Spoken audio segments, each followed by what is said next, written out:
Hello everyone, ఈరోజు నేను మీ అందరితో దోసకాయ పచ్చడి షేర్ చేసుకుంటున్నా. దోసకాయ పచ్చడి కోసం 2 స్పూన్ల పల్లీలు స్టవ్లో ఫ్లేమ్లో పెట్టి దోరగా వేయించుకోవాలి. అట్నే ఒక 2 స్పూన్ల నువ్వులు వేసుకోవాలి.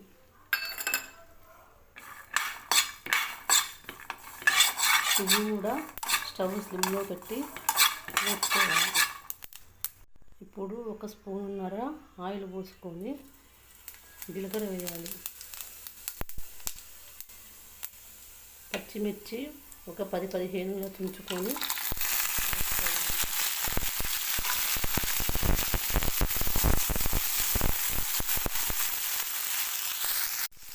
ఇప్పుడు టమాటాలు కూడా వేయాలి. 2 రెమ్మల చింతపండు నార తీసి వేయాలి.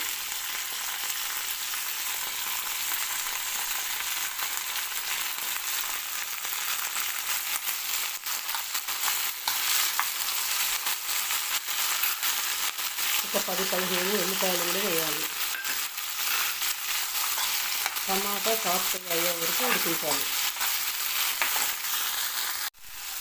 ఇలా టమాటాలు సాఫ్ట్గా ఉడికి పచ్చిమిరపకాయలు వేగినాక స్టవ్ ఆఫ్ చేసి చల్లారనిచ్చినాక మిక్సీలో వేసుకోవాలి.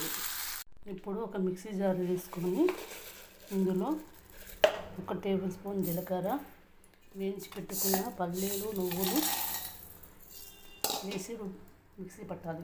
ఇప్పుడు దోసకాయల్లో తీసిన గింజలు కూడా వేసి మిక్సీ పట్టాలి. గింజలు మిక్సీ పట్టి వేస్తే టేస్ట్ బాగుంటుంది పచ్చడి. గింజలు మిక్సీ పట్టినాక ఇందులో పచ్చిమిరపకాయలు, టమాటాలు వేసి మిక్సీ పట్టాలి. మీ టేస్ట్ తగ్గట్టు సాల్ట్ కూడా వేయండి. ఇప్పుడు మనం తీసుకున్న దోసకాయ ముక్కలకి వెళ్ళి సగం వేసి మిక్సీ పట్టాలి. ఇలా కోర్సుగా వేసుకున్న తర్వాత మిగిలిన ముక్కలు కూడా ఇందులో వేసి ఒక పల్స్ తిప్పాలి మిక్సీ. ఇప్పుడు కడాయిలో ఆయిల్ పోసుకొని నూనె, జీలకర్ర, ఆవాలు, శనగపప్పు, కరివేపాకు, ఎండుమిరపకాయలు, కొత్తిమీర అన్నీ వేసి పోపు ఇందులో పోసి బాగా కలపాలి.